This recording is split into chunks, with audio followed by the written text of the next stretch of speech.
आपने कभी सोचा है कि आपके शूज वियतनाम में कैसे बने हैं, आपका मोबाइल चाइना में और सॉफ्टवेयर इंडिया में?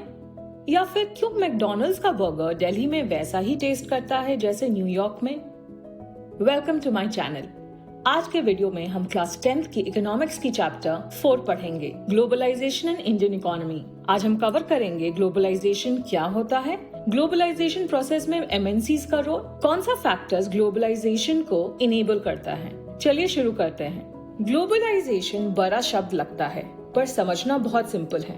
ग्लोबलाइजेशन का मतलब है जब देश एक दूसरे से जुड़ने लगे। कैसे? ट्रेड के थ्रू, इन्वेस्टमेंट के थ्रू, टेक्नोलॉजी और लोगों के मूवमेंट के थ्रू। पिछले 20-30 सालों में ये प्रोसेस बहुत तेजी से बढ़ा है। एग्जाम्पल लेते हैं फोर्ड मोटर्स का। एक यूएस कंपनी जिसका मैन्युफैक्चरिंग प्लांट इंडिया में है, वो इंडिया के लिए कार्स बनाता है, कुछ एक्सपोर्ट करता है, मतलब अपने देश से दूसरे देश भेजता है, और पार्ट्स दुनिया भर के फोर्ड फैक्ट्रीज के साथ शेयर करता है। एक मैन्युफैक्चरिंग प्लांट पर कनेक्शन पूरी दुनिया से। ये है ग्लोबलाइजेशन। मैं अपने रिबॉक शूज को रोज पहनती हूँ। ये ब्रांड यूके का है। ये मेरा Google pixel phone, company US की है लेकिन मैन्युफैक्चरिंग वियतनाम और इंडिया में होती है।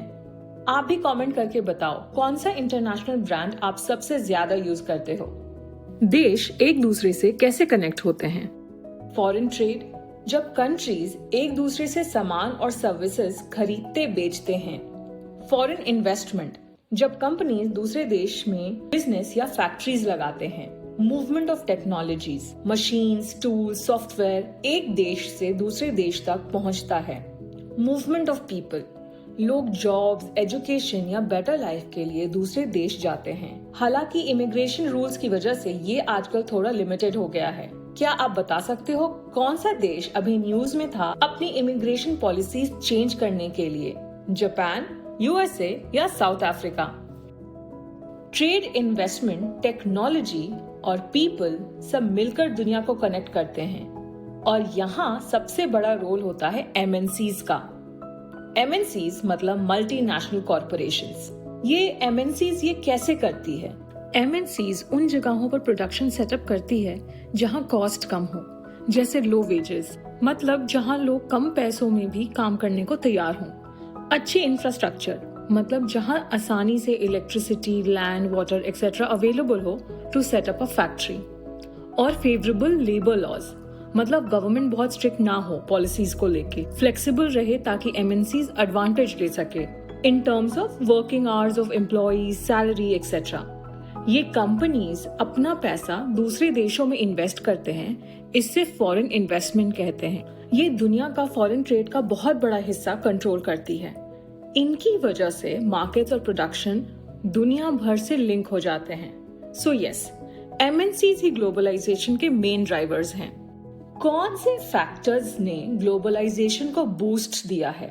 Number 1 is technology and number 2 is liberalisation of trade policy. चलो इसे डिटेल में जानते हैं। टेक्नोलॉजी बढ़ने से ट्रांसपोर्ट और कम्युनिकेशन दोनों में जबरदस्त इम्प्रूवमेंट आया है। कंटेनर्स के यूज से एक मेजर चेंज आया। गुड्स बड़े कंटेनर्स में पैक होने लगे, जिसे शिप्स, ट्रक्स, ट्रेन्स, प्लेन्स पर आसानी से लोड किया जा सकता है। पोर्ट्स पर टाइम और कॉस्ट दोनों बचने लगे। शिपिंग तेजी से होती है, इससे ट्रेड एफिशिएंसी भी बढ़ी। एयर ट्रांसपोर्ट भी पहले से बहुत चीप हो गया है, जिससे ज्यादा गुड्स कम टाइम पर पूरी दुनिया में डिलीवर होने लगे हैं। साथ ही ICT, information and communication technology बहुत डेवलप हुआ है। टेलीफोन्स, मोबाइल्स, ईमेल्स, इंटरनेट, लोग दुनिया के किसी भी कोने से एक सेकंड में बात कर सकते हैं।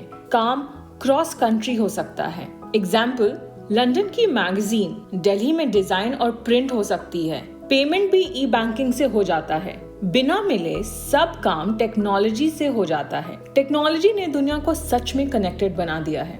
Second, liberalisation of trade policy. Independence के बाद इंडियन गवर्नमेंट ने ट्रेड पर बैरियर्स लगाए थे। इंपोर्टेड गुड्स पर टैक्सेस, रिस्ट्रिक्शंस एक्सेट्रा। क्यों? ताकि इंडियन इंडस्ट्रीज को फॉरेन कंपटीशन से बचाया जा सके। 1950 से 1960s में हमारे इंडस्ट्रीज नए थे। अगर उस टाइम फॉरेन कंपटीशन आ जाता, मतलब दूसरी कंपनीज आ जाती, तो इंडियन इंडस्ट्रीज टिक नहीं पाती। इसलिए इंडिया ने सिर्फ एसेंशियल आइटम्स को इंपोर्ट करने दिया, जैसे मशीनरी, फर्टिलाइजर्स, पेट्रोलियम। सो ये सारी चीजें बाहर से इंडिया आई। ये सिर्फ इंडिया ने नहीं किया, सारे डेवलप्ड कंट्रीज ने अपने इनिशियल डेवलपमेंट के टाइम लोकल इंडस्ट्रीज को प्रोटेक्शन दिया था। फिर 1991 में पीएम मनमोहन सिंह के लीडरशिप में इंडिया ने न्यू इकोनॉमिक पॉलिसी इंट्रोड्यूस की। गवर्नमेंट ने डिसाइड किया कि इंडियन प्रोड्यूसर्स को ग्लोबल कंपटीशन फेस करना चाहिए, इससे उनकी क्वालिटी इंप्रूव होगी। पावरफुल इंटरनेशनल ऑर्गेनाइजेशंस ने इस डिसीजन को सपोर्ट भी किया। रिस्ट्रिक्शंस को रिमूव किया गया, इंपोर्ट एक्सपोर्ट इजी हो गए। हम बाहर सामान भेज भी सकते थे और बाहर से सामान आ भी सकता था। फॉरेन कंपनीज को इन्वेस्ट करने की परमिशन मिली। फ्री ट्रेड जोन्स एस्टैब्लिश हुए। फ्री ट्रेड जोन्स वो एरियाज होते हैं जहां इंपोर्ट एक्सपोर्ट पर टैक्सेस और रिस्ट्रिक्शंस कम होते हैं। गवर्नमेंट फ्री ट्रेड जोन्स इसलिए एस्टैब्लिश करती है ताकि फॉरेन इन्वेस्टमेंट बढ़े, ट्रेड सिंप्लीफाई हो और इकोनॉमिक ग्रोथ बूस्ट हो।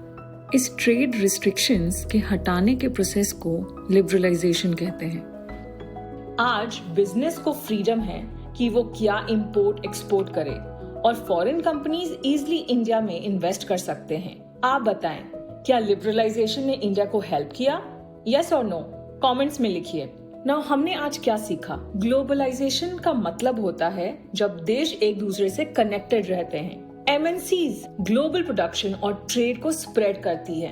ट्रेड, इन्वेस्टमेंट, टेक्नोलॉजी और लोग सब इकोनॉमीज को लिंक करते हैं। दो मेजर फैक्टर है, टेक्नोलॉजी और liberalisation of trade policies. That's it for today. Notes आपको नेक्स्ट मिल जाएंगे।